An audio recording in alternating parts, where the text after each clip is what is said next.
Friends, இன்றைக்கி நம்ம ப்ளவுஸினுடைய shoulder அளவு பார்க்க போகிறோம். இந்த ப்ளவுஸினுடைய ஹைட்டு பார்த்திங்கன்னா 14 இன்ச்சு. இதை நான் மார்க் பண்ணிவிட்டு தையலுக்காக ஒரு கோடு போட்டு எடுத்துடலாம். இப்போ ஷோல்டருடைய அளவு பார்த்திங்கன்னா 5.5 இன்ச்சு நான் மார்க் பண்ணுறேன்.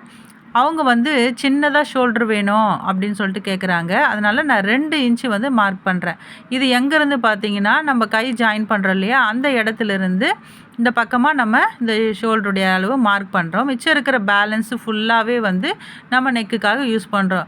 ஒரு வேளை 2.5 இன்ச்சு வைக்கிறோம் அப்படின்னு சொன்னால், மீதி இருக்கிற எவ்வளோ இருக்குதோ அது ஃபுல்லாகவே நம்ம நெக்குக்கு யூஸ் பண்ணணும். இதனுடைய மொத்த அளவு பார்த்திங்கன்னா 5.5 இன்ச்சு. அதே அளவு தான் நம்ம ஹாம்கோலுக்கும் வைக்கணும். இப்போ 5.5 இன்ச்சு மார்க் பண்ணிவிட்டு இதை நான் பாக்ஸ் போட்டு எடுத்து நம்ம வளைச்சி இதை நம்ம கட் பண்ணி நம்ம எடுத்துடலாம். இப்போது பார்த்திங்கன்னா ஷோல்டருடைய மொத்த அளவு எவ்வளோ சொன்னேன்? 5.5 இன்ச்சு நான் சொன்னேன். அதே அளவு தான் நம்ம ஹாம்கோலுக்கு வைக்கணும். 6 இன்ச்சுனா அதே அளவு நம்ம 6 இன்ச்சு ஹாம்கோலுக்கு வைக்கணும்.